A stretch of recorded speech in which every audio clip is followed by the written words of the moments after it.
CM योगी ने बुलंदशहर में करीब 224 करोड़ की 104 परियोजना का लोकार्पण किया है। 600 करोड़ से अधिक की परियोजनाओं का सीएम ने आज शिलान्यास भी किया है। इस दौरान नारी शक्ति वंदन महिला सम्मेलन में महिला लाभार्थियों को भी मंच पर बुलाया गया। दीपावली पर महिलाओं को फ्री गैस सिलेंडर दिए जाने की भी बात की गई है। देखिए हमारे सहयोगी प्रदीप पंडित की रिपोर्ट।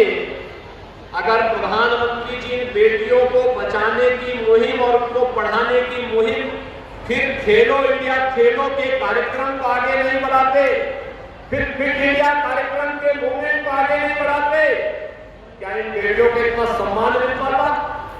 क्या वे आगे बढ़ पाते? और केवल यही पे नहीं, याद करिए, पहले माताएं घर में चूल्हा फूंकते फूंकते आंखों को खो देती थी।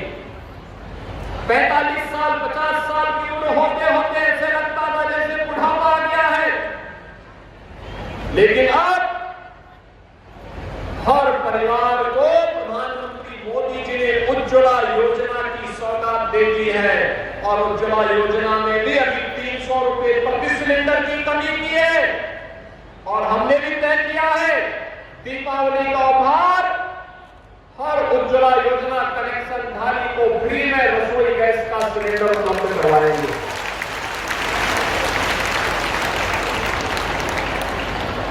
आखिर माताओं के लिए पहले कनेक्शन नहीं मिलता था।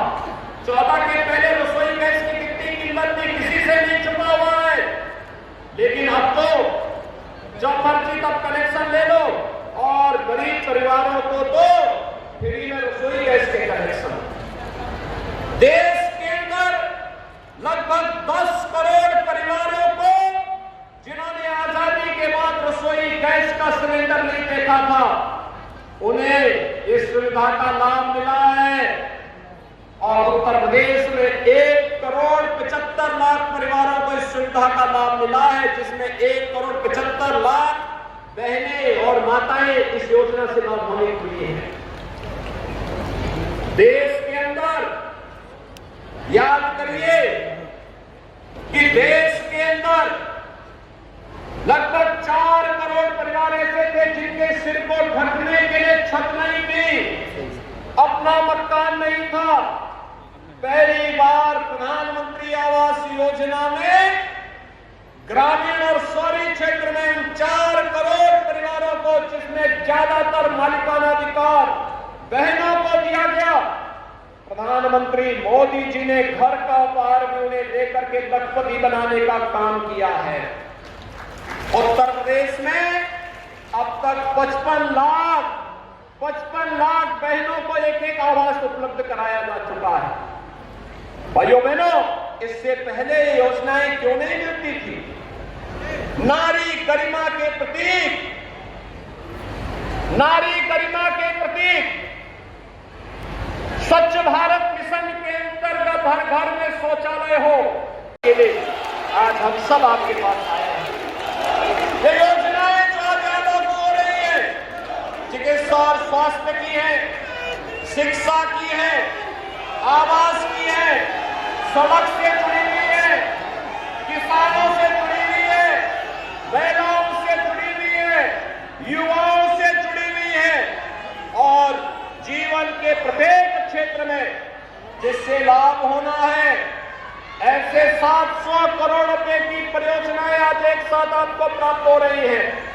लेकिन भाइयों बहनों, आज हम सब आपको इस बात के लिए बधाई देने के लिए आए हैं कि नारी वंदन अधिनियम इसमें मील का पत्थर साबित होने जा रहा है। देश की संसद में वर्षों से लोगों को प्रतीक्षा थी कि अधिनियम पारित होगा। अब बहनों को पंचायत की तरह, स्थानीय निकाय की तरह विधानसभा और लोकसभा में भी 1/3 सीटों पर अतिरिक्त विजय बनने का, चुनकर जाने का एक अवसर प्राप्त होगा। आप में से अगली बार तो बहुत सारी बहनें ऐसे होंगी जब 2000 जब इसमें इसमें पूरी प्रक्रिया पूरी हो जाएगी।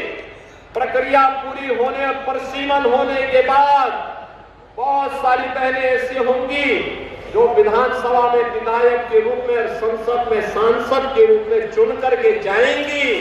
भाइयों बहनों, इसके लिए अभी से प्रधानमंत्री मोदी जी के प्रति आभार व्यक्त करने की आवश्यकता है, जिन्होंने आधी आबादी के सम्मान को और उनकी गरिमा को बनाए रखने में इस अधिनियम को पुरजोर तरीके से लग करके आपका सम्मान बढ़ाया है, आपकी गरिमा को बढ़ाया है और लगातार 9.5 वर्ष से जो इस अभियान के साथ लगे हैं कि योजनाओं पर व्यक्ति नहीं, जाति और मत और मजहब नहीं, बल्कि सबका समान अधिकार होना चाहिए। आखिर बताइए ना, एक बेटी की कौन जाति होती है? एक बहन की कौन जाति होती है? एक गरीब माता की कौन जाति होती है? वह तो सबकी है, सबके प्रति उसका वात्सल्य है, सबके प्रति सम्मान रूप से उसका स्नेह प्राप्त होता है। इसलिए इसको जाति के दायरे में बांट करके नहीं, जो लोग नारी गरिमा और सम्मान पर सेंध लगाते थे वही इसको बांटने का कार्य करते हैं। और इसीलिए तो हमारी सरकार ने कहा, डबल इंजन की सरकार ने कहा, नहीं, बहन बेटी और मां को बांटो मत, उसका स्नेह समान रूप से प्राप्त होता है। लगाने वाले तत्वों पर भी कार्रवाई के लिए प्रभावी एक्शन भी लिए जा रहे हैं। आप सब जानते हैं, अपराध और अपराधियों के प्रति हमारी सरकार की 0 टॉलरेंस की नीति। सुरक्षा में जो सेंध लगाएगा उस व्यक्ति को फिर कहीं भी जाएगा, पाताल से भी ढूंढ निकालेंगे उसको, और पाताल से ढूंढ निकालने की कार्रवाई लगातार चल रही है। लगातार इस अभियान को आगे बढ़ाए हुए हैं, क्योंकि हमें मानना है आधी आबादी सुरक्षित तो सब कुछ सुरक्षित, सब कुछ अपने आप सुरक्षित हो जाता है। उद्योग लगते हैं, कारखाने लगते हैं, रोजगार का सृजन होता है, खुशहाली आती है, अभियान तेजी के साथ आगे बढ़ता है और यहीं से शुरुआत होती है राम राज्य की स्थापना का। जनवरी में अयोध्या में प्रधानमंत्री जी के कर कमलों से भगवान श्री राम के भव्य मंदिर के वे रामलला विराजमान होंगे, तो राम राज्य की आधारशिला पहले सुरक्षा से ही शुरू होती है। ये शुरुआत वहीं से शुरू होती है और उसी अभियान को आगे बढ़ाने के लिए आज हम सब यहाँ पर आए हैं। भाइयों बहनों, हम सबको इस बारे में ध्यान रखना होगा।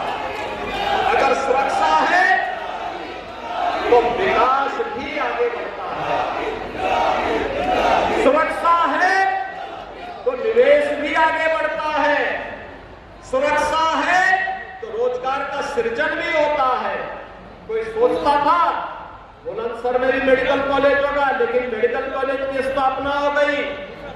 सर्वे कल्याण सिंह जी के नाम पर मेडिकल कॉलेज की स्थापना आपके सी बुलंदशहर में हो रही है और उन्हीं के नाम पर हो रही है। ये कोई सोचता था? बुलंदशहर के ही बगल में जेवर में एशिया का सबसे बड़ा एयरपोर्ट बन रहा है और एयरपोर्ट के साथ साथ फिल्म सिटी का भी निर्माण होने जा रहा है। अब आपको फिल्म सिटी के लिए मुंबई या हैदराबाद नहीं जाना पड़ेगा, बल्कि फिल्में यहीं पे बनेंगी, यहीं के कलाकारों को एक मंच मिलेगा और कला को आगे बढ़ाने में भी मदद मिलेगी। ये भी रोजगार का एक साधन होगा। कोई सोचता था जहां पहले गुंडा टैक्स वसूली होता था, आज वहां पे बड़े बड़े निवेश हो रहे हैं और यह सभी कार्यक्रम अगर प्रभावी ढंग से आगे बढ़ पा रहे हैं इसलिए क्योंकि आपके द्वारा चुने गए जनप्रतिनिधिगण मेहनत करते हैं, शासन के पास योजनाओं को भेजते हैं। डबल इंजन की सरकार सामूहिक रूप से प्रयास करती है, तब योजना सामने आती है और उसका लाभ हर एक स्तर पर मिलता हुआ दिखाई देता है। मुख्यमंत्री के कार्यक्रम में आए हैं, यहाँ महिला शक्ति बंधन कार्यक्रम हुआ है। जी सर। तो यह कार्यक्रम के बारे में बताइए, कैसा लगा, उन्होंने क्या महिलाओं को संदेश दिया और आपको जो कितने का चेक दिया गया, किस योजना के? बहुत अच्छा लगा और जो हमारी दीदियों को मदद मिली है, 51 करोड़ का चेक मिला है। जो रोजगार कर रही हैं, कोई अचार का काम कर रही है, कोई पापड़ का काम कर रही है और कोई सरफ का काम कर रही है, उनकी आर्थिक स्थिति ऊपर उठाने के लिए 51 करोड़ का CCL का चेक मिला है हमें, जो 6 लाख का CCL होता है। इससे कितनी महिलाएं लाभान्वित होंगी, कितनी महिलाओं को रोजगार मिल रहा है? इसमें 850 SHG के लिए दिया है, जिसमें 10 महिला भी हैं, 15 भी हैं और 12 भी हैं।